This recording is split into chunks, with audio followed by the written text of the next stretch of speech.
Dragonstorm! On sort of a big level, I think Dragonstorm is going to be one of the most exciting standard sets in the context of impacting Modern we've had in years.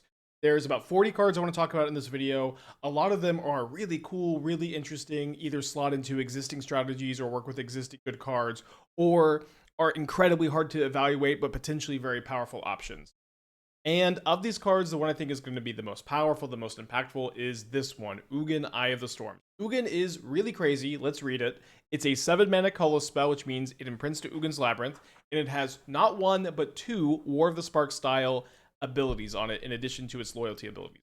The first one is Devour of Destinies, basically. When you cast the spell, you get to exile a permanent with a color, and when you cast any other colorless spell with this card in play, you can also exile any permanent with a color.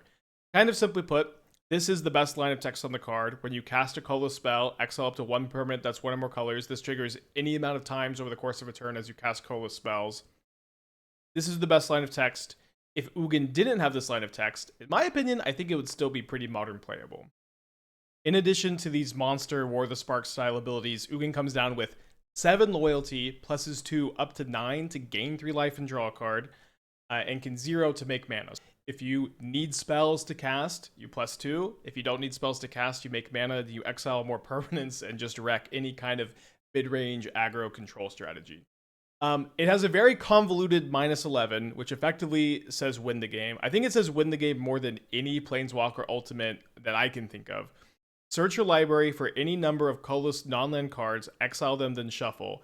Until end of turn, you may cast those cards without paying their mana cost. So, you comes down, +2 up to 9, +2 up to 11. On the following turn, -11.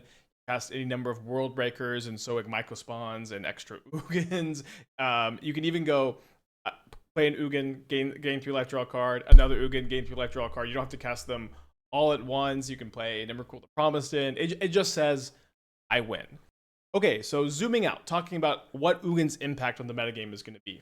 1. Modern is a format that really incentivizes you for playing colorless 7 mana plus spells because they imprint to Ugin's Labyrinth, and these decks are very good at casting them very quickly with a combination of Talismans and Labyrinth and K-Command and Tronland, sometimes other stuff like Everflowing Chalice. Despite this not being an Eldrazi itself, so its cost doesn't get reduced by Eldrazi Temple, this card is very castable in a lot of different Eldrazi builds. And again, it is more powerful than a lot of the cards that these decks play. Put very simply, Modern is a format that greatly incentivizes you for playing colorless 7 mana spells because of Ugin's Labyrinth.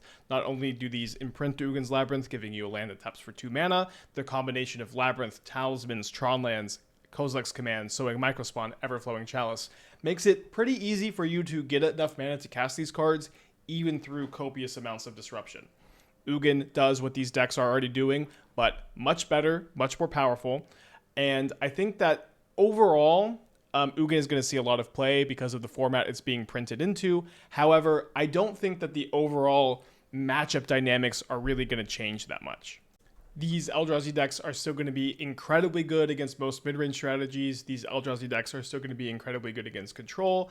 These Eldrazi decks are still going to be racing to resolve something like this to stabilize against aggro, although I think that this card will help a lot in those matchups.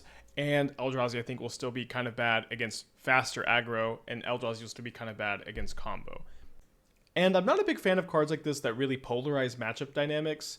If your Eldrazi opponent casts a Devour of Destiny, or a World Breaker, or a Sowing Mycospawn, or a Null Drifter, these are cards you can sometimes play through, and you can have a back and forth, and you can play the game.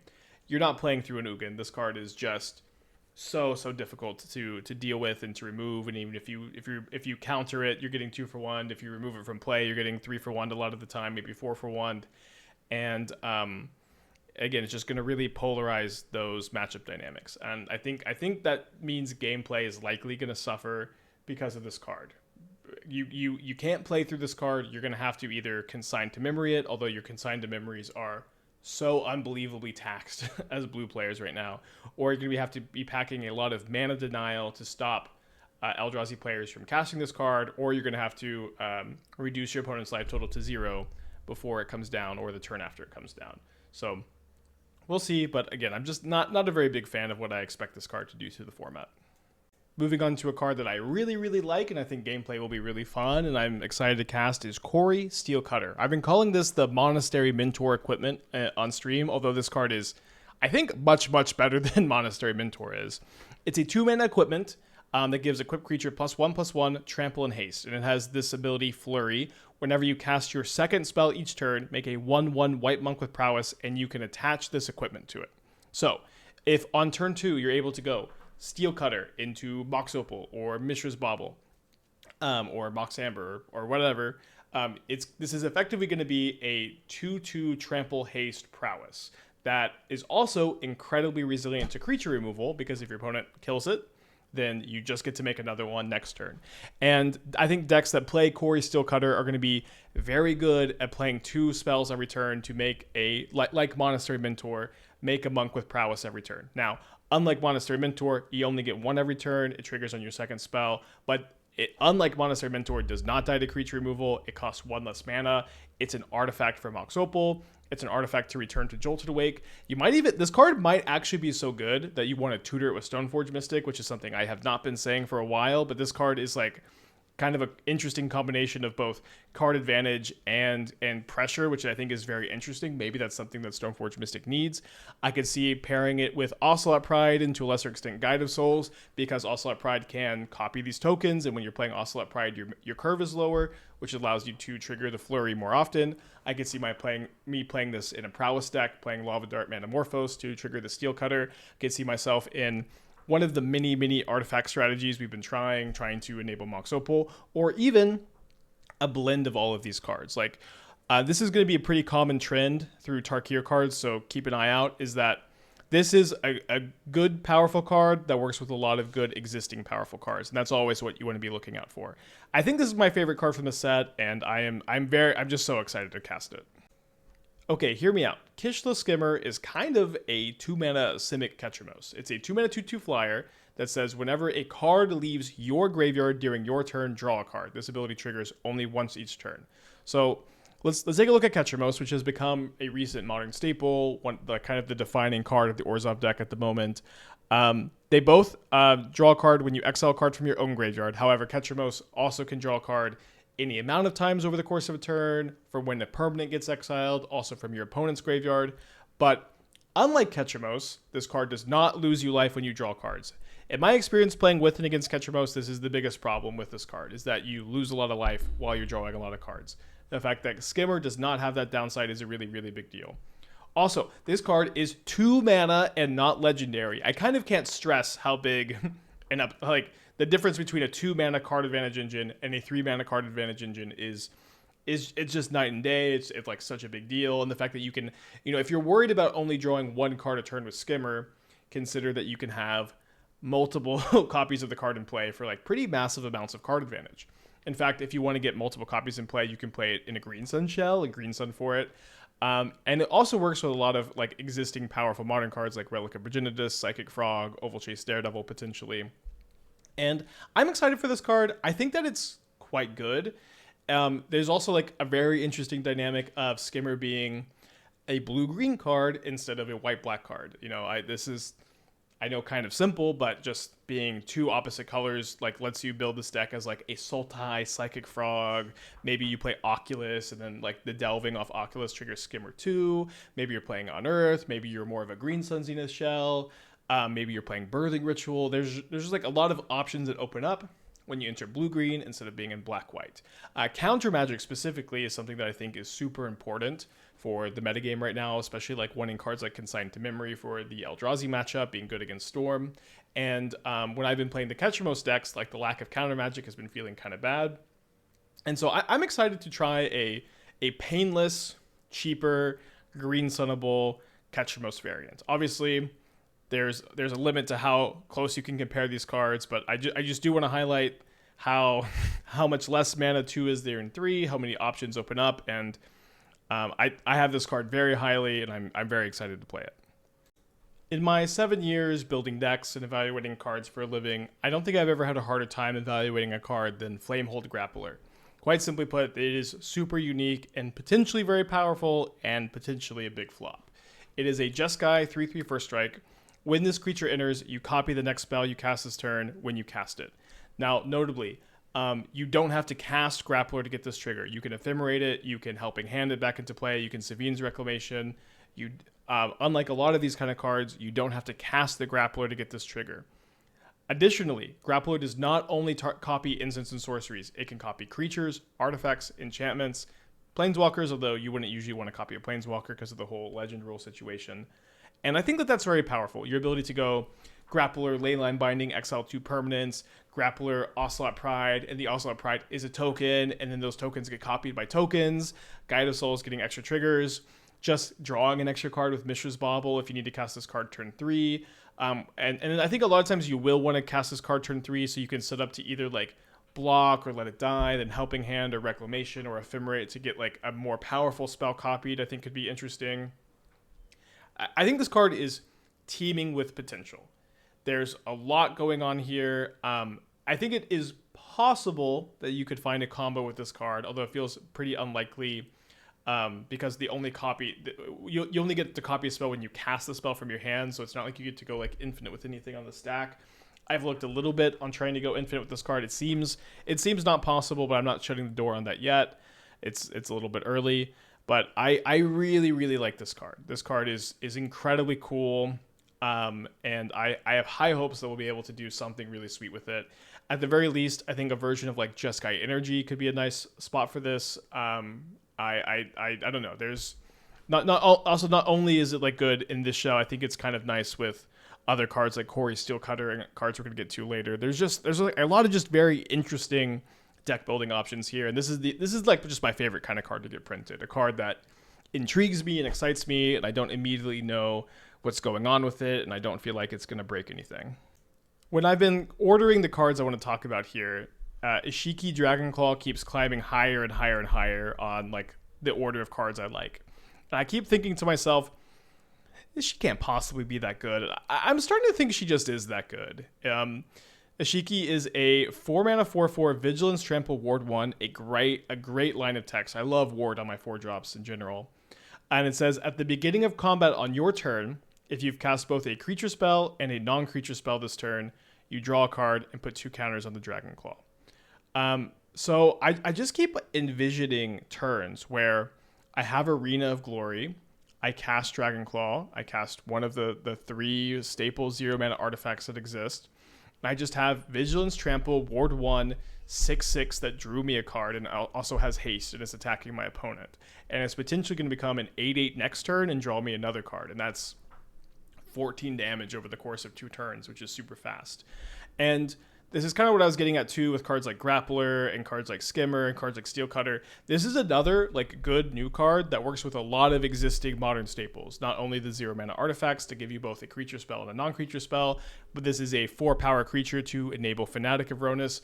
This is going to be a little bit of a trend in this video and maybe videos going forward. Fanatic of Ronus is like one of the MH3 cards with the most potential, that it has a lack of enablers. Simply put, a 2-mana mana dork that can tap for 4 mana is very strong, but there seems to be a lack of quality 4-mana creatures. I also like that you can curve this card, Fanatic, into Dragonclaw, turn 2 Fanatic, turn 3 Dragonclaw, 0-mana spell, and then you just have this card online. I also like that you can green Sun Zenith for this card. It's possible that a 4-mana legendary creature is going to be a little bit high on your mana curve, and so to compensate for that, you can play just 1 copy, and you can green Sun Zenith for it sometimes. And I know this card it's offensive and defensive. It has resilience with Ward 1. It draws cards. It puts a lot of pressure on your opponent, and for something that is kind of just a big dumb creature, I think it actually makes the cut for Modern, and I just would love for like a team or mid-range deck like this to be viable. I'm pretty optimistic for this one, but we'll see. I mentioned at the start of this video, there are a lot of cards in this set that are interesting, thought-provoking, and have the potential to be really powerful and have the potential to flop also. And I think Narset Jeskai Waymaster is definitely one of these cards. In fact, I think Narset has the potential to be better than Skimmer, Grappler, Dragonclaw, Cutter. Like, Narset could actually just be kind of broken. It's a Jeskai 3-drop. It's a 3/4 for 3. At the beginning of your end step, you may discard your hand. If you do, draw cards equal to the number of spells you've cast this turn. Now, one thing I want to highlight is Narset is coming at a time that is very convenient. Mox Opal has been reprinted. mana curves are very low, and your ability to play a lot of 0 mana spells into a Narset is like kind of at an all-time high. In fact, I kind of expect pretty often to play Tamio on turn 1, attack with my Tamio, and then turn 2 play like Mishra's Bauble, Mox Opal, Mox Amber, cast Narset, and then I have like 1, maybe 0 cards left in my hand, and then I just draw 4. And I'm super refilled and I'm way ahead. You also have the potential to use something like Helping Hand or Jolted Awake or Unearth, probably not Unearth because of the casting cost, to reanimate Narset for 1 mana, then cast a bunch of cheap spells like Manamorphose or whatever, and draw a really full hand.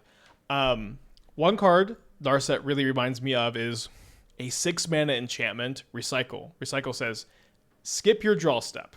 Whenever you play a card, draw a card.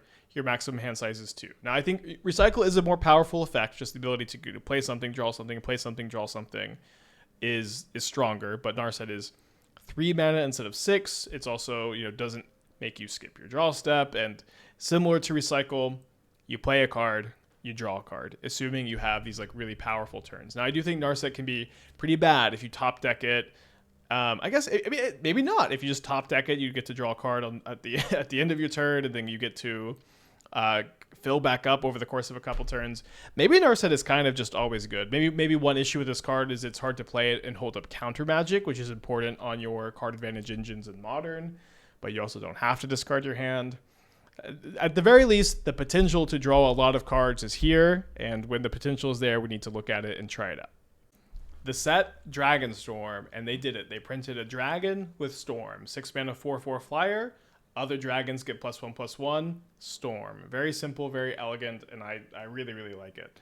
I think that this card, there's a good chance, at the very least, it just sees play as a one-of in your sideboard in your Ruby Storm deck that you can wish for and cast to play through an opponent who's holding up counter magic. I think that could happen a good amount of the time, or to cast if you can't deterministically go off, and 30 power flying is probably going to win you the game, which it will most of the time. There's also some more interesting situations, I think, where you can go like just to get 6 mana turn 2, and this is something I had found a little while ago, and I tried building around it, but there really wasn't anything super powerful for 6 mana to ramp into. There's like the 6 mana Chandra, but I didn't think that was quite good enough or consistent enough. But what you can do is you can go Burning Tree Emissary, or I played a red 1-drop on turn 1, Burning Tree Emissary, Desperate Ritual, and then sack that red creature to copy your ritual. And so on turn 2, you have 6 mana to cast a 6-drop. And this is definitely the best thing to cast. You're going to have 4 copies of this that are giving each other +3/+3. You're going to have 4 7/7 flyers. That's pretty good. Do I think it's going to be better than existing Ruby Storm? Probably not, but I think it is pretty cool. It could be the start of something really nice. There could be more consistent ways to build it. You could potentially build a version of Ruby Storm that's maybe not playing this Flare package, but is playing stuff like Stormscale Scion, and is just trying to cast a really big, powerful spell quickly, and is less in on the not super deterministic loops with Reckless Impulse and Past in Flames and all this stuff that it can be kind of inconsistent. Although this could be pretty inconsistent too. At the very least, I think this card is really cool. I'm going to be looking for other kind of creative ways to cast this card too, beyond just like this package or normal Ruby Storm. But I think that it's quite powerful for what it is. I also think if the metagame gets really revolved around Ugin, a strategy like this could also be pretty good. And I'm definitely going to cast it and have some fun at the very least. And another card that I think could fit into the Stormscale Scion shell, or potentially a different shell, is Breaching Dragonstorm. I think it's pretty interesting. It's a 5-mana enchantment that kind of cascades, but it cascades up, which is kind of the first time you've ever really seen this effect.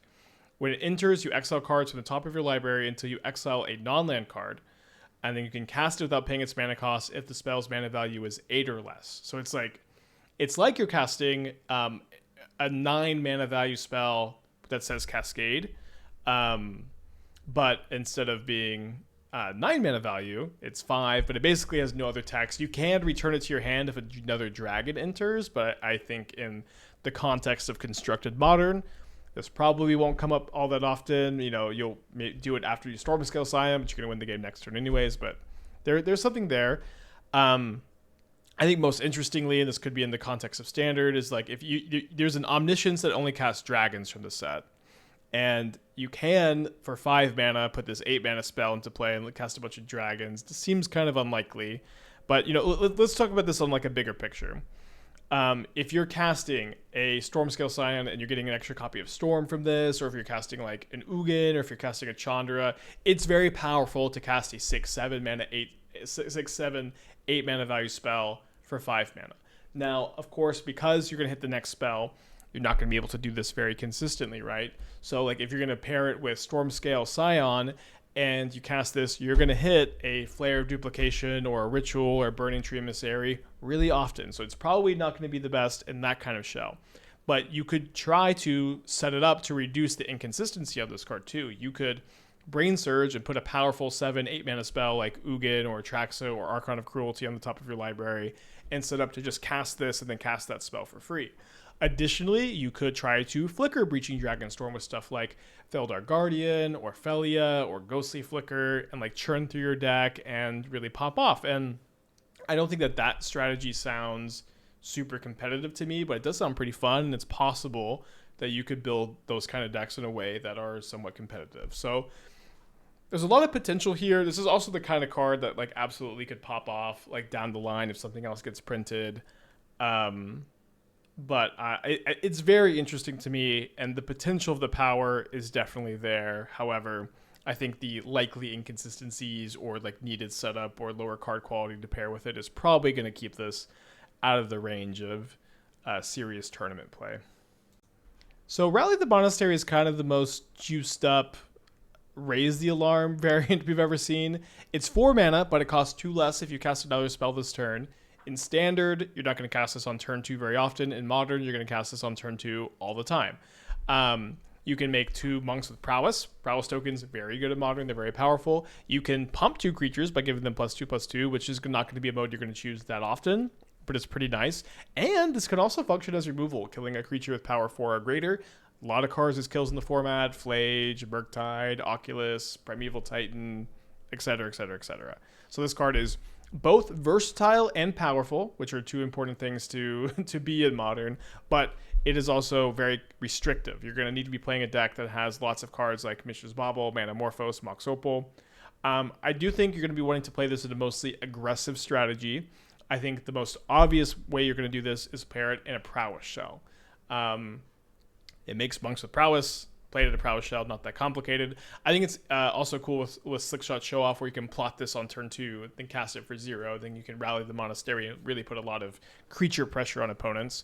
I have some optimistic hopes that I can live the dream of going at the end of my turn, at the end of my opponent's turn, Force of Virtue, and then for 2 mana, play Rally the Monastery and have 2/2s with Prowess that my opponent didn't expect coming. Maybe I can do this and like block an Ocelot Pride and kill an Ocelot Pride. Longtime fans of the channel will know that I've had dreams of Force of Virtue Monastery Mentor for a long time. I just always thought it'd be so cool to go Monastery Mentor pass Force of Virtue. And I don't think I've ever actually done that, but this is a little bit closer to living that dream. And I think it's unlikely that this is the best way to build a deck, but I'm really hopeful that I'm hopeful that I can. I think it's pretty cool. You can also play Rally the Monastery in like one of the Collector's Cage or Prowess shells. We're going to talk a little bit more about that later, but I think this card's good, and I think it will see Modern play. If the Modern metagame does end up being very Eldrazi focused and revolves around Ugin, I think one card that you might want to look to as a main deck way to combat that is Magmatic Hellkite. Hellkite is a 4 mana 4/5 flyer. When it enters the battlefield, like White Orchid Phantom, it destroys a non-basic land they control, and they search the library for a basic land, and they put it into play tapped. However, Hellkite puts a stun counter on that land, which means that first turn, it's not going to untap. I think that that's very interesting design space. We've never seen a card like this that kills your opponent's land, turns into a basic, and puts a stun counter on that land. It's very interesting space to me. In fact, I'm kind of excited to pair it with White Orchid Phantom and a lot of flicker effects like Felia. Just coming down, flickering Phantom, flickering Hellkite, putting stun counters on my opponent's lands. In my opponent's upkeep, ephemerating Magmatic Hellkite, killing their land. That land enters with a stun counter. They can't use it that turn because it's their upkeep. The next turn, it doesn't untap. I think it's pretty interesting, and I think it'll be powerful in a good amount of matchups. I think this will be pretty powerful against big mana, against combo, and I think it's going to be weaker against decks like Boros and Oculus, especially because Oculus is a 5/5 and this is a 4/5. But this is also a 4/5 flyer. A 4/5 flyer is going to be, I think, effective enough in these mid-range matchups, in these controlling matchups, that you're not going to be too embarrassed to cast this card. It's also a dragon. It has some dragon synergies like the new Mox in the set. I think it's unlikely that that ends up coming up, but you should keep that in mind. And yeah, I think this card is pretty good. I think it'll be kind of metagame specific, but I'm excited to try out this kind of deck. Okay, Winter Night Stories could be broken. It's pretty hard to evaluate. This Harmonize is like a brand new mechanic, but it is very powerful. Harmonize allows you to cast stuff from the graveyard, kind of like flashback, so you get the front side and the back side, but you can reduce the cost of Harmonize by tapping a creature and reducing the cost by the tapped creature's power. Now, casting stuff from the graveyard and reducing the cost, that's a pretty good thing to do. However, I just don't think we're going to really know how good these cards are until we play with them a little bit. I will say Harmonize is coming at a pretty opportune time to Modern. Faithless Looting is now unbanned. Being able to loot away the front half of this card, which is kind of mediocre, and just cast the back half is pretty tempting. So for the front half, you draw 3 cards and discard 2 cards unless you discard a creature card for 3 mana. It's the same thing on the Harmonize.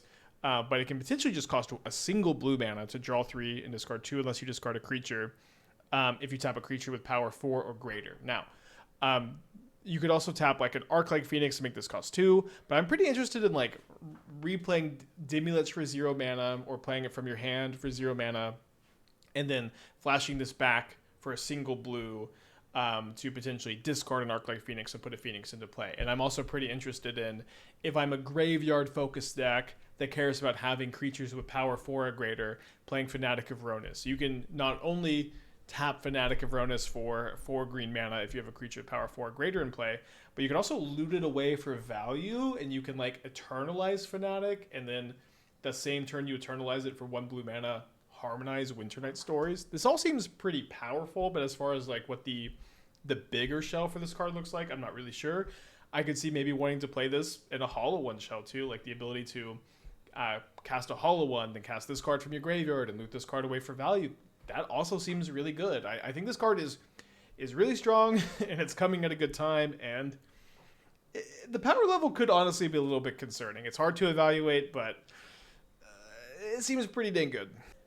Okay, for a long time in Modern, I've dreamed of having Spellseeker. Spellseeker is a 3-mana 1/1. When it enters the battlefield, you search your library for an instant or sorcery with mana value 2 or less, put into your hand, and then shuffle.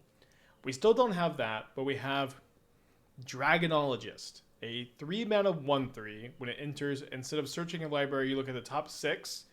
You can get an instant or sorcery, but of any mana value, just not just 1 or 2. And you can also get a dragon. Now, there's not too many good dragons in the format, but there are some, like Murktide Regent and like the Hellkite we just talked about at Magmatic Hellkite.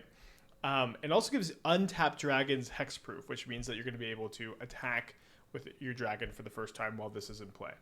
Kind of simply put, I mostly am interested in this card to like sack to Flare of Denial, loop Ephemerate, find extra copies of Ephemerate, flashback Savine's Reclamation, get back Dragonologist, do a bunch of really dirty stuff with it. This stuff I just love to do this kind of stuff. I've had a few like Ephemerate, Savine's Reclamation, control shells that I like, and then the biggest problem is I'm splashing a double green card, Eternal Witness, because Eternal Witness is kind of the best thing to do these loops in. Now, I'm pretty interested in scrapping the double green splash for Dragonologist instead, potentially playing some Murktide Regions to dig for as well, and like finally building this like Flare of Denial, Ephemerate, Savine's Reclamation control shell built around Dragonologist. This is an archetype I love to play. It's an archetype that like at one point was pretty good when Uro was legal. It hasn't been very good since then, but I'm very excited to play with this, and it's going to be a little bit of a pet deck, I think. Okay, I really like this card too, Severance Priest. It's a 3-mana 3/3 Death Touch, and it's kind of like a Skyclave Apparition Thought-Knot Seer in Abzan. Death Touch, when it enters, you get to take a non-land card from opponent's hand and exile it, and then when this card leaves the battlefield, instead of giving them their card back or giving them a card like Thought-Knot Seer does, you do what Skyclave Apparition does, and you give them a token that has the equal mana value to the mana value of the card that you exiled. So an Abzan creature that you can green Sunzenith for, unearth, ephemerate. You can ephemerate in response to the trigger and exile 2 things, and then you don't give them a token for the first thing. You can Savine's Reclamation this card. All of this is really exciting to me. I think this is something you could play in like an Abzan Ketramos shell. It's something you could try to figure out an Abzan mid-range deck for. There's a few other Abzan mid-range cards you might want to mess with. You could play this in Yawgmoth and like just have this be like an anti-combo, anti-removal, make sure the coast is clear card that you like Court of Calling for and untap. You could Birthing Ritual into this card. I think that's going to be my main way to play with it, despite me not putting Birthing Ritual here. I think kind of setting up to Birthing Ritual into the Priest and then like ephemerate it and like kind of just disrupt my opponent while I'm doing my Dirtily Flicker thing seems really important to me, because like in these kind of decks, one big issue is like just the ability to interact with big mana and combo decks. And this is one of, I think, the best ways to do it. You can ephemerate in their draw step, take their card for turn. I really like this one. I'm excited to play with it. Songcrafter Mage is a card that is definitely very hyped up right now. I think people are really excited for it. I'm very excited to brew with it. I think it's going to be super fun. We talked a little bit about the Harmonize mechanic that lets you cast stuff from the graveyard and you can tap a creature with power to reduce the cost.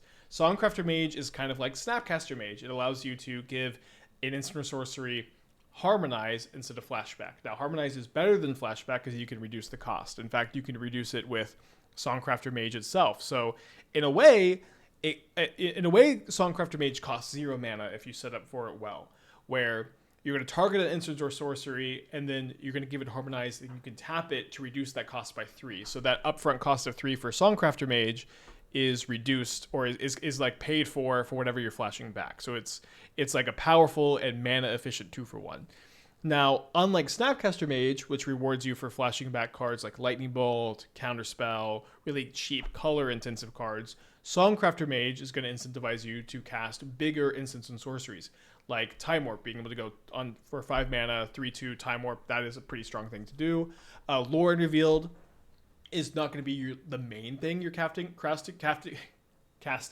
with Songcrafter Mage, but the fact that it like island cycles early, and then on turn 5 you get to go Crafter Mage, target Lore Unrevealed, draw 3, and have basically a 5 mana 3/2 that draws 3, and like this is going to outgrind your opponent. I think that's pretty cool.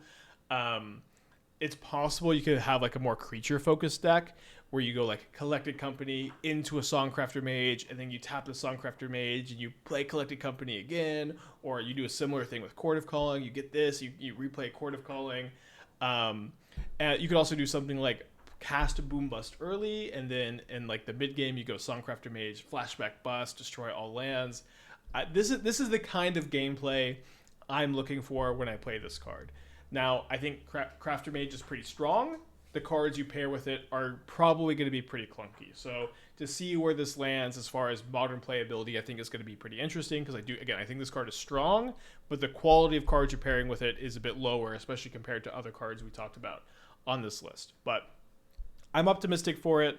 It will definitely be very fun. And this is just like, I think, awesome modern design. I think these are the exact kind of cards I'm excited to see. And honestly, like really the vast majority of the cards in this list I've been so excited for and so interested by, with kind of a looming dark Ugin cloud. Okay, we also have a couple cards that get their cost reduced based on the number of creatures you control. We've got Salt Road Pack Beast, a 4/3 for 6 mana that costs 1 less for each creature you control. And when it enters, you draw a card. So if you have 5 creatures, this is 1 mana 4/3 draw a card. That's really good. We also have Static Snare, which I think will be less good, but might go in the same kind of archetype. It costs 1 less for each attacking creature, not just each creature you control. But it's like an offensive removal spell you can play. When it enters, you can exile a creature or an artifact until this leaves. It's like an Oblivion Ring or a Leyline Binding that only hits artifacts and creatures. And I've been playing a few different builds of decks like this, decks like Collector's Cage, that use like Midnight, Kadath Rebirth, Ajani, Ocelot Pride, Guide of Souls, to just put a lot of creatures into play really fast. And I do think I would play a card like this. I would play a card like Salt Road Pack Beast, It's even kind of cool. You can like cast this for 1 mana, and all your creatures are still untapped. Then you can like convoke out a Venerated Loxodon or a Knight Errant of Eos. There's a lot of cool play patterns, and I think one issue with these kind of decks is you run out of gas pretty quick, and your creatures are kind of small. And this card is pretty big, and it draws you more cards to chain some stuff together. And then you might play some static snares in these kind of decks, but I mostly think Salt Road Pack Beast in these kind of decks is going to end up making the cut almost every single time. United Battlefront is a card that is getting a lot of hype. It's kind of like the new Collected Company variant. You get to look at the top 7 cards of your library, and you can put 2 non-creature, non-land permanent cards with mana value 3 or less onto the battlefield at sorcery speed. So this card is pretty interesting. It is potentially very powerful. Like if you put a Teferi and a Narset into play for 4 mana, that's pretty good. You'll probably win the game. If you put a Teferi and a Lockdown in play, that's pretty good. You'll probably win the game. And I think that this is probably the main kind of shell I'm wanting to play it in a spot where I'm putting like really disruptive, powerful card drawy 3 mana permanents into play, like Lockdown, Teferi, Narset. There's a handful of others. And you definitely have a really high deck building restriction with Battlefront, but the potential is there for it to be good. I think you could also play it in an Enchantress deck where you're putting like Enchantress's Presence, maybe Blood Moon into play. Maybe there's other like enchantment based combos like Solemnity and 9 Lives, and there's also Solitary Confinement and Enchantresses that like let you draw cards so you don't use your Solitary Confinement. I'm not a big fan of those combos. You're probably not going to see me play them, at least in the meantime. Those combos exist, and if that's your thing, here's a card for you. I also think that putting Lotus Bloom into play could be kind of interesting. If you're more of like an artifact combo-y kind of shell, there's potentially some interesting stuff to do where once you cast this, you can get a Black Lotus effectively plus another card some amount of the time. I don't necessarily think that this will likely be all that impactful overall. I think United Battlefront is one of these, again, cool, interesting build-around cards. We'll try a few different versions. We'll get to evaluating, but unlikely to break anything. So there's a cycle of lands that are all pretty modern playable that enter untapped and tap for a color if you control the corresponding clan land types. So if this is like a Jeskai land, it taps for red, and it enters untapped if you control plains or island. It taps for blue, enters untapped if you control mountain or forest. It's a Temur one, etc., etc. So I have them ranked here in terms of how powerful and played I think they'll be in the context of modern. Now I think Great Arishan City is going to be the best one simply because it works really well with Ketramos. It enters untapped if you control plains or forest, but plains is kind of all you need in the Ketramos decks. So it enters untapped, and you can exile a creature card from your graveyard to make a spirit token. And this triggers Ketramos and puts board state. It just like immediately slots into what I think is an obvious deck. And I think this will kind of clearly, because of that, see a lot of modern play. Now, I've seen a lot of people get really hyped about this card, Mysterize Village. Enters untapped if you control a forest or a mountain, taps for a colorless, and then it has the ability blue and tap. The next spell you cast this turn can't be countered. Now, this I think is not that powerful of an ability. I think that a lot of people are very surprised to hear this, but at least at the moment, defeating counterspells is not a big part of the modern gameplay experience. And doing so can be more efficiently done with other cards like Cavern of Souls. There's also the old school. So like Cavern of Souls makes creatures uncounterable for 0 extra mana. Beseiju makes instants and sorceries uncounterable for 0 extra mana, although at the cost of 2 extra life. This makes any spell uncounterable, but for 2 extra mana, a blue, and tapping this land as well. You also have access to Veil of Summer. You have access to cards like Defense Grid. Simply put, if you want to beat counterspells, that is already something you can do kind of easily in Modern. That's not to say that this card won't see any play at all. In fact, I think that decks like Amulet Titan, decks like Scape Shift, potentially even like some Sultai decks are going to want to include this deck somewhere in the 75 because like doing so doesn't cost you a lot and does give you some extra equity in matchups like this. However, I don't think it's going to be as big an impact to Modern as this card. I do think this card is playable. It does some things better than like cards like Cavern of Souls and Beseiju, but for the most part, I would not expect this card to see a lot of play unless the metagame changes drastically. I also like this card a lot, Kishla Village. This is the green one, and enters untapped if you control an island or swamp, so it's a Sultai land. And what I really like is the ability to surveil 2 in the context of Modern with Shifting Woodland. The fact that this is a land that can like dump stuff in the graveyard to give you Delirium for Woodland and give you stuff to copy, I think is pretty cool. Shifting Woodland is a card that I have played a lot of. It's a land that can copy any permanent in your graveyard. It's kind of cool that like this casting cost gets activated by Sunken Citadel. That's also true for like the rest of the lands of the list except for Mistwraith's Village. But Sunken Citadel makes this cheaper, then it makes the Woodland cheaper. I think that I'm going to be trying this card in a few different Shifting Woodland shells. I also like Quarry Mountain Monastery. I think this card is good, but I have it kind of low because I think it's worse than the other existing red utility lands for the most part. Enters untapped if you have a plains or island. Taps for a red, and you can spend 4 mana and tap it to exile the top card of your library, and until the end of your next turn, you can play that card. So it is nice to, like, if you're top decking, tap this card, and this is going to allow you to, like, outgrind an opponent because you're getting 2 cards a turn, and they're only getting 1 in theory. In practice, you know, a lot of the times it's going to be hard to include this card instead of, like, a Barbarian Ring or an Arena of Glory, something that's going to be putting more active pressure on your opponent. For the most part, I would be expecting those cards to be better.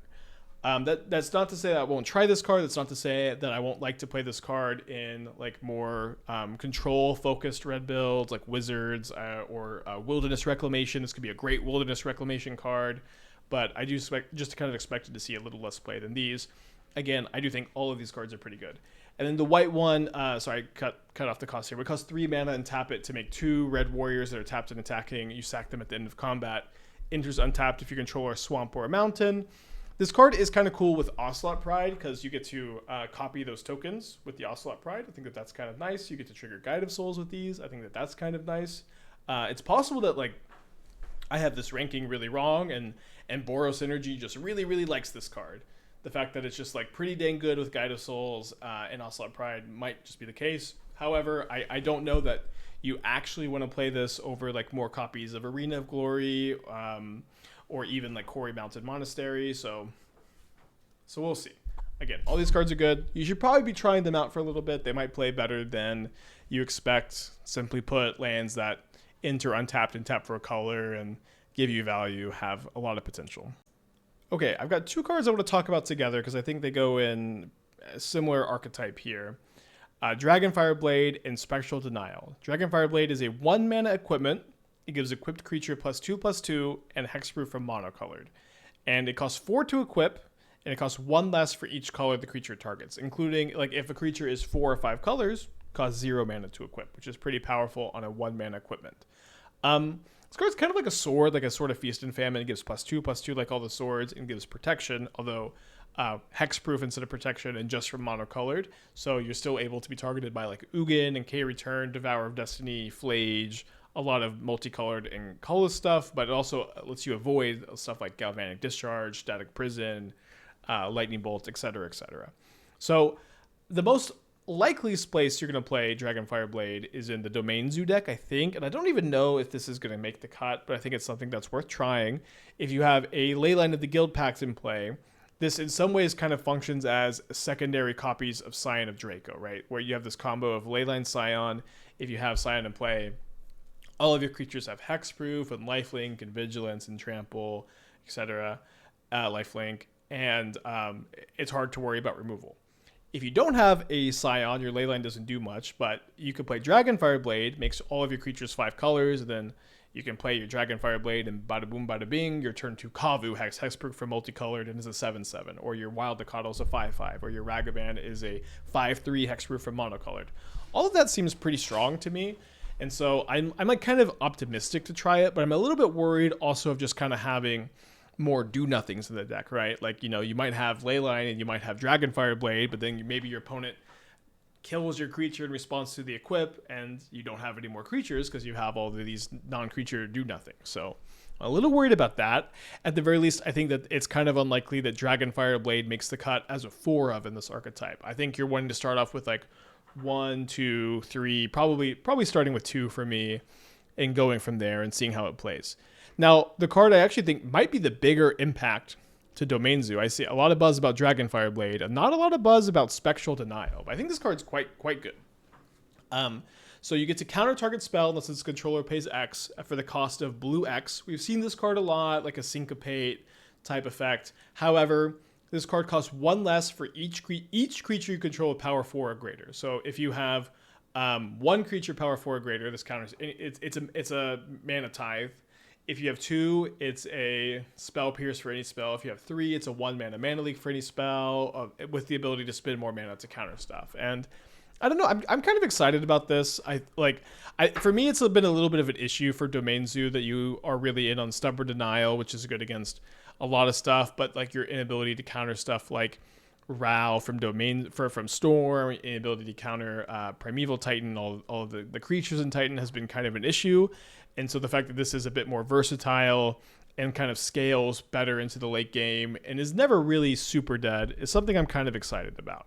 I don't play a lot of Domain Zoo. The fact that this isn't like a 1 mana spell pierce sometimes might just make it a non-starter. I definitely have been gotten by like the 1 mana spell pierce of Stub a lot. But also you don't have to play this instead of Stub. You can play a split of these. You can play this main Stub side. Like there's definitely options in deck building. And at the very least, I want to make sure the Domain Zoo players know about Denial and Dragonfire Blade, 2 kind of nice options for your archetype. Another card I'm having a hard time evaluating, but I like the vibes of, are Tertia Light Shatter. This is a 3 mana 3/3 haste. When it enters, you discard up to 2 cards, and then you draw that many cards. It's kind of like Seasoned Pyromancer, except, of course, if your hand is empty, if you just have 1, you don't always draw 2. You only draw equal to the amount you discarded, and you don't get extra tokens, but instead of getting a 2/2, you get a 3/3 haste. That also says when you attack, if there are 7 or more cards in your graveyard, exile a card at random from your graveyard. You may play that card this turn. Now, very notably, that you don't get to cast that card for free. I've seen some confusion on this. You do have to spend mana for that card, or you can play a land if it's a land. So this card is kind of a weird, unholy hybrid of like Seasoned Pyromancer and Kiora, where both of these are like 7 or more cards in your graveyard, attack, get a trigger. This just has haste naturally, which is for some reason I see that this has haste. I'm like, oh, I can't Arena of Glory it, and I don't know why my brain does that. Obviously, it having haste is good. I've hasted a lot of Kioras and made some Scions, but this is nice. It's card filtering, it's card advantage. If you have the mana to play your extra stuff, you can potentially cast this card, discard a Vengevine, discard a Rootwalla, Madness the Rootwalla, and then you're attacking with this and a Vengevine. That seems pretty strong to do. I don't think I'm super duper excited about this card, but there's a chance it ends up being more powerful than I think. I think it's just a little bit under where I want it to be for other options, but there's a chance it plays better and you want to play this in decks like Hollow One or Boros.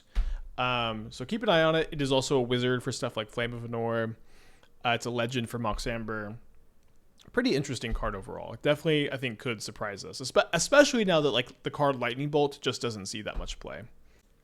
I'm kind of sad for Clarion Conqueror because I think if it had been printed when Underworld Breach was legal, it would have seen a lot more play, turning off Grinding Station and the Moxen and stuff. But I think it will still see some reasonable play as is. It's a 3 mana 3/3 flying, which is pretty good stats. And it says activated abilities of artifacts, creatures, and planeswalkers can't be activated. So this is good against Mox Opal decks. It's good against decks like Yawgmoth or Sam Combo.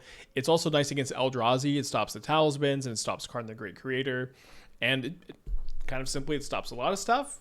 And it's also a 3/3 flyer. So it does cost 3 mana, but I think I like what's going on here. I could definitely see sideboarding this card if I was playing Boros before I was playing Orzhov. I think you could even main deck it, possibly, in some really degenerate combo metas where this card's quite good.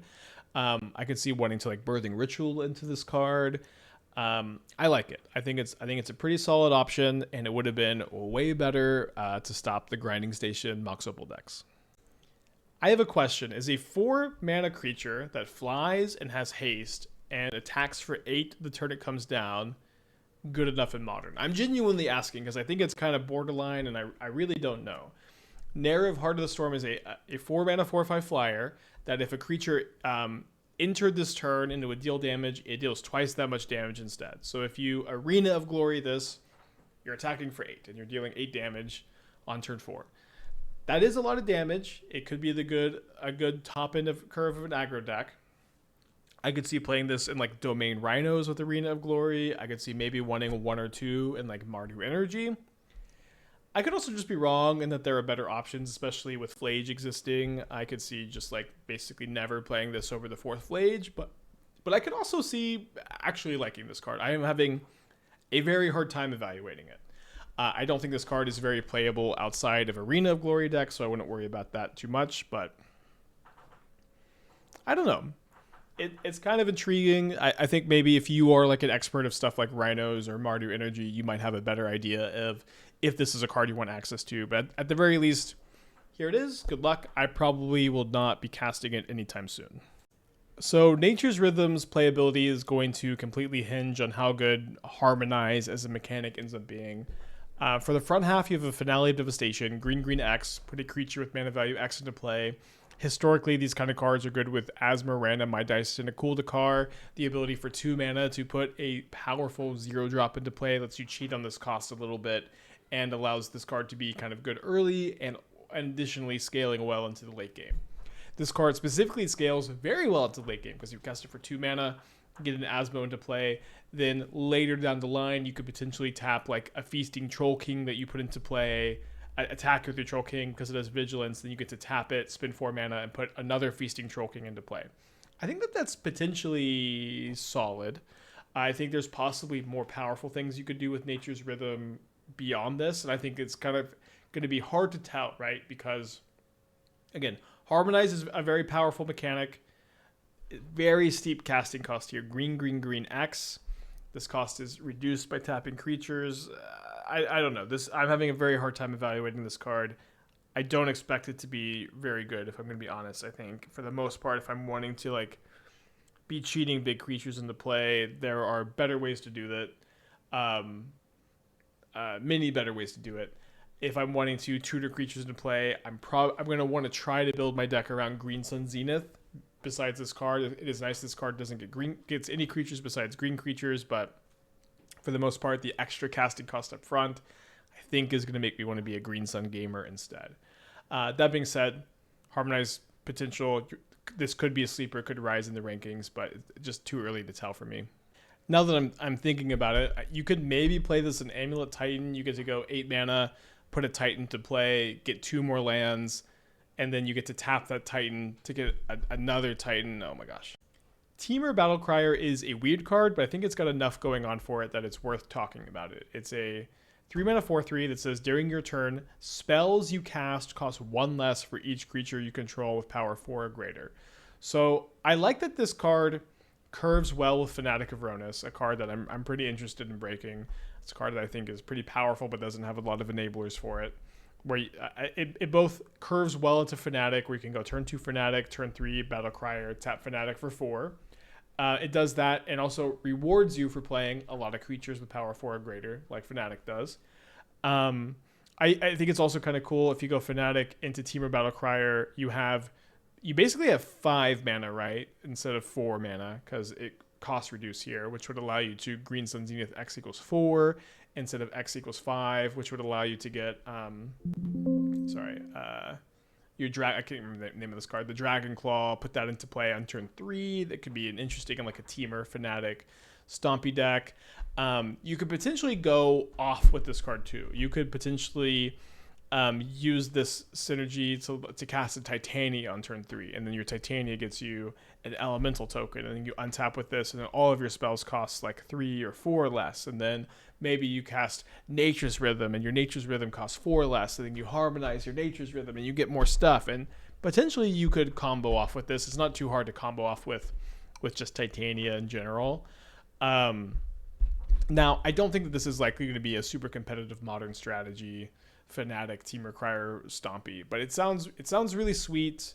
And again, this is the kind of card you need to know about, because I think it is doing enough to be interesting, and it's possible we could find some combos, and it's also possible just other stuff gets printed later and it gets going. But right now, I think it's unlikely I cast this card anytime soon.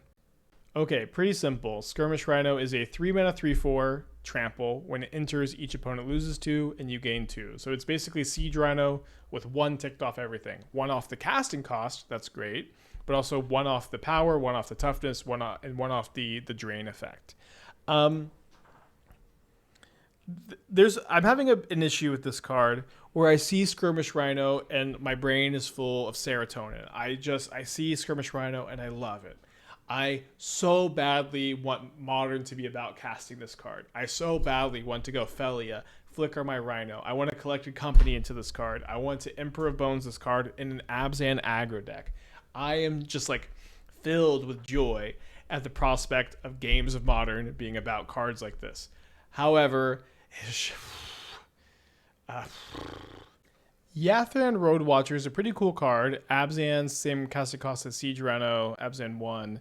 For a 4-mana 3/3, when it enters, if you cast it, so no Ephemerating, no Birthing Ritual, no Court of Calling shenanigans, you mill 4. When you do, return target creature card mana value 3 or less from your graveyard to the battlefield.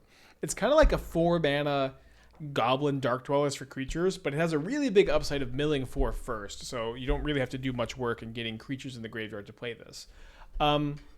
As much as I'm dreaming about like getting back Skirmish Rhino and Games of Modern being about that, it seems more likely that Games of Modern would be about getting back a card like Ketramos and getting back a card like Ranger Captain. Specifically Ranger Captain, where you can like sack it and then like get something good and then go Road Watcher, get it back, sack it again, and then play 2 powerful things the following turn. I don't know that there will ever really be a deck that's that interested in building around a card like this. Like if you're going to Ranger Captain, you probably want to be like a Birthing Ritual deck instead, or like Boros midrange. But this card is pretty strong. I think, you know, kind of like if you cast this card and you get back a Ketramos or a Ranger Captain, or even like a Guide of Souls or an Ocelot Pride, it's not like it's so weak here. So my heart is open to this card, but my mind says it's probably not the right time. We also have Rock Cursed Rashaka. It's a 2-mana 5/5 trample. It's got Decayed though. Creature cannot block, and when it attacks, you sacrifice it at the end of combat. Pretty big downside for having a pretty big boy for 2 mana. You also get some value from it from the graveyard. You can go spin black X, exile this card from your graveyard, put a Decayed counter on each of X target creatures. So this ability is really cool when you're playing it from your graveyard. Not only does it kind of act as removal sometimes for your opponent's creatures, you put this on your opponent's Murktide Regent and they can attack you once with it and then it's dead. But it also kind of says you can't block with these creatures. Like if you're playing an aggressive deck, your opponents are leaving up blockers, you can renew and stop them from blocking the creatures you're going to attack with. So there's some interesting graveyard value obviously from it. I also think this card is kind of cool to like play, attack with, deal them 5, and the next turn you can like claim it back into play for 1 mana and then maybe cast Fame to attack for 7 the following turn. And that's a lot of damage. I think it's unlikely that this dynamic leads to a competitive Modern deck, but I think it's kind of close. So maybe with a little bit more synergy for this kind of deck existing, maybe something like the Lightning Skelemental deck, we could get something going here. It is a pretty cool card, and I just kind of in general like it. There's also some extra synergy with like ninjutsu. One thing you can do is you can attack, deal the damage, and then in that damage step before the decay trigger goes in the stack, you can ninjutsu something into play and put this back into your hand. That's probably going to be more of a standard dynamic, but there are some, people love playing ninjas in Modern, so consider this card. Like I've been saying, we do need to keep a close eye on Harmonize because it just is potentially a pretty busted mechanic. Channel Dragonfire isn't one of the best ones, but let's take a look at it. It's kind of like Firebolt, 1 mana up front at sorcery speed for 2 damage, but instead of having flashback for 5, it has Harmonize for 7. So potentially the flashback of this Firebolt effect could only cost 2 mana if you're tapping like a 5-power creature like Territorial Kavu.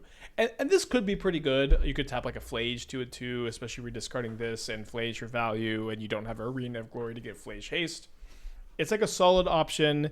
It obviously kind of depends on how good dealing 2 damage for 1 mana at sorcery speed is. Sometimes this is really good, and like just the ability to get like a 2-for-1 off of a 1 mana card, or a 1-for-1 up front and an extra value later.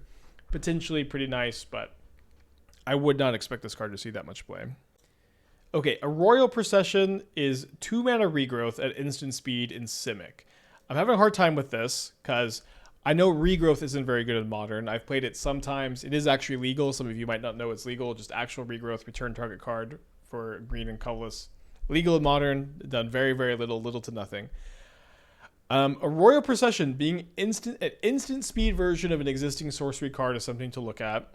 An instant speed version of this card is pretty exciting. I think mostly in a Wilderness Reclamation deck. Your ability to play Wilderness Reclamation and play this card to get back your best thing, get back like a Archmage's Charm or a counterspell if you need to counterspell something, a card draw spell if you need to draw some cards, etc., etc. Could just be pretty good in that kind of archetype. It could also be about as bad as a regrowth. I'm having a really hard time, but I really want this card to be good. I think it's very fun, and I think that this has me excited enough to work on Wilderness Reclamation again, which I know some of y'all will probably be excited for. Okay, I want to talk about this interaction with Tygam Master Opportunist. Tygam is a 2-mana 2/2.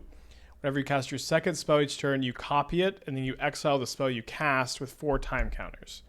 And then this is, and it gets suspended. This is weird. It's very weird to me that the copy is the one that resolves, and the card you cast is the one that gets exiled with suspend.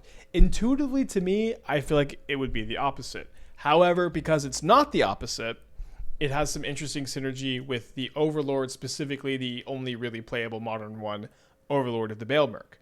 If you go Tygam and then you impending Overlord, the Overlord you cast for the impending cost gets exiled with suspend, and then just a normal Overlord, as if you cast it for 5 mana, enters play. I think that's kind of interesting. I don't think it's interesting enough to build a modern deck around it. If I was going to try to cheat Overlord in play, I'm still going to want to do that in a black-white shell with Felia or Flickerwisp. However, there are a lot of people who have been talking to me about this that are excited about it, so I thought it was important for you to know about it in case you didn't know about it, so you could be excited if you're excited about it. But for me, this is not something I'm going to do.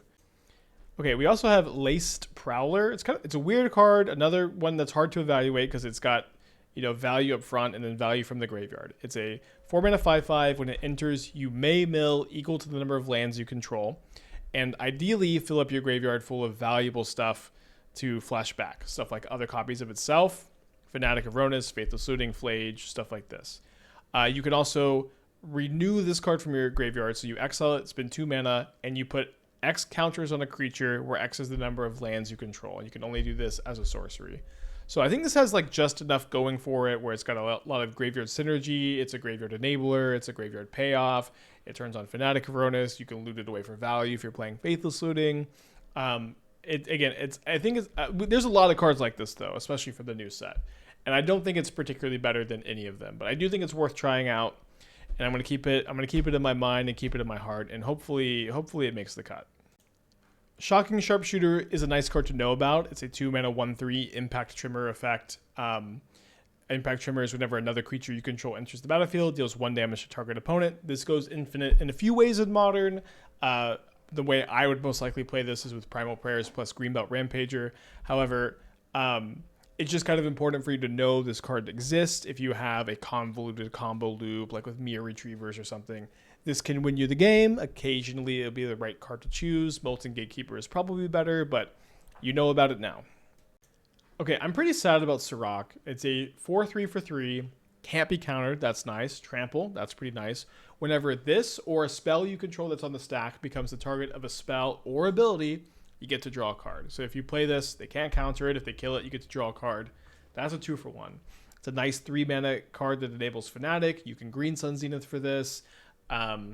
It's, these 3-mana creatures that die to removal. Usually you don't want to play them so much, but this is a 2-for-1 against removal, which is really nice. And it protects future cards from counter spells by letting you draw a card if they get countered. The problem with Sirach is if your opponent plays an Orcish Bowmaster and they target Sirach, then there's an infinite loop where you target with the Bowmaster ability, then you draw a card, and the Bowmaster triggers again. That happens over and over and over again until the Sirach player decks themselves. However, if you're playing Sirach and you have removal in your deck, you could wait if you want to play around Bowmaster until you have a mana up, because then you'll draw into a removal spell and you can kill the Bowmaster. Or you could play Solitude in your deck, and that would solve the problem. Or you could play Gut Shot or Lava Dart. But it's just an annoying problem to have to solve. Like, very simply put, you can't play Sirach in a deck without removal spells, especially 1 mana removal spells, and that isn't exactly a deal breaker for the card, but at the very least, it has me a little bit deflated. Bowmaster just really polices a card that is like when a card like Sirach exists, a card that's not that powerful. It's like kind of cool. It gets slotted into some strategies, but it's kind of whatever. It's like, marginally better than other stuff, but it gets really punished by Orcish Bowmaster sometimes. It's just kind of more trouble than it's worth, if that makes sense. So maybe I will cast this card, but it seems kind of unlikely that it'll be worth the trouble. So there's a Mox in the set, Mox Jasper. It taps for any color, costs 0, and you can only tap it for mana if you control a dragon. Now, controlling a dragon is tough to do in Modern. There's a couple cards like Sprite Dragon and Murktide Regent, but it's pretty hard to have like a density of dragons in those kind of decks.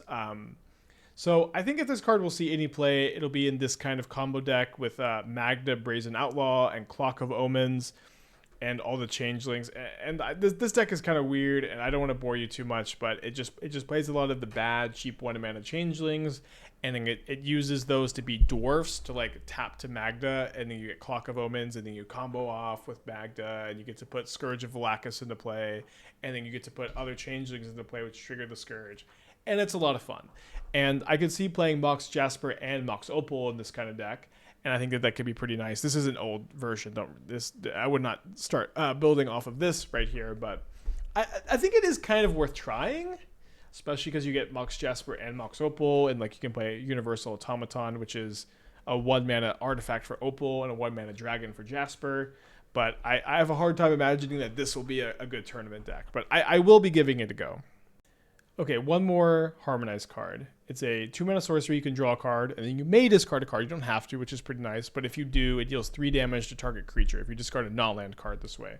And it's Harmonized for 6. So you could loot this away for value and harmonize it later, potentially. And you could also harmonize it for pretty cheap with cards like Territorial Kavu, Flage, etc., etc. It's kind of cool that this both can be like 2-mana, like kill your thing and enable a Flage. Like you could kill something, discard your Flage for value, discard something like Deep Analysis for value, discard Atraxa for value. So I think that's kind of nice. Overall, I don't think this is one of the stronger Harmonized cards, but it's another one of these that could surprise you. And I want to hammer this home. Harmonized has the potential to be very, very strong. It has the potential to not be that strong, and I just don't really know how it's going to play until I get to play with it some. There's a new Edict effect that makes the opponent exile their creature and exile their graveyard. You might want to play this if like Dimir Oculus with Unearth is really popular. I could see this being really backbreaking against them, although I think as long as cards like Ocelot Pride and Ajani are legal, it's kind of tough to play Edicts in Modern, but I could see myself registering this every once in a while. Okay, so they keep printing these kind of disenchant variants, and I think it's important to go over them so you know about them. However, I don't usually play these kind of cards, so maybe I'll stop doing this in future videos. But I do like this one. You can either destroy an artifact, an enchantment, or exile a card from a graveyard and draw a card. So it cycles in any matchup. It's incidental graveyard hate against stuff like Flage. It is even like possibly main deckable in some metagames, although I'm not sure what deck would really look for this kind of effect. Just know it exists and probably continue playing Force of Vigor. Okay, so that's the end of my list of playable Modern cards from this set. But there's a couple cards I want to talk about because I've been asked about them a few times, and I know they'll be in the comments if I don't mention them. So we've got Sib-Sig Ceremony, which is a 3-mana black enchantment. Creature spells cost 2 less, and whenever a creature you control enters, if you cast it, destroy that creature and make a zombie. So this is similar to Heartless Summoning, a card I've brewed around a lot in Modern, and I think that card is not very good, but I think that card is much better than this one. So one thing Heartless Summoning can do that this card can't do is cheat like 4 and 5 mana creatures into play and keep them around and get some value from them over the course of the game. Heartless Summoning gives creatures -1/-1. This destroys any creature you play. So one thing, what this can do is it can like you can loop Mirror Retriever. You can play Mirror Retrievers for 0 mana over and over and over again and get a bunch of zombies. You can also loop Mirror Retrievers with Heartless Summoning, but you can do so for 1 less mana, and you can do so without a triple black casting cost card. You don't get the infinite zombies, which is nice to have, but usually these kind of combos you want to end the game immediately. Like if you're gonna go turn 3, make infinite zombies, a lot of times your opponent's gonna untap and either sweep the board or combo kill you. It's like this is not even like that good of a combo in general. Also, if you want an infinite combo with Mirror Retriever, I recommend the Semblance Anvil combo deck. I've played a bunch of with Mystic Forge and Tron lands. I think that would be the better way to do it overall. I think so. To summarize, this is a worse version of a not very playable modern card, and I do not expect to register it unless there is some combo I don't see or haven't heard of, which I at the moment I don't believe there is. There's also this card, Kiru Goldkeeper, 4 mana 3/3 dragon. Whenever one or more cards leave your graveyard during your turn, you make a treasure token. So, kind of simply put, this combos with Psychic Frog and Oval Chase Daredevil, where you can play turn 2 Frog, this on turn 4, then you can discard Oval Chase Daredevil, then you can exile cards from your graveyard, make a treasure which returns Daredevil, and then you can discard in response. Then you can make infinite treasures and infinitely big frog. But this is just like the Daredevil and this card are very low power level compared to Psychic Frog. It's slow, clunky, disruptible, 3-card combo. Cannot see myself playing it. And I don't recommend barking down the tree unless it sounds particularly fun to you.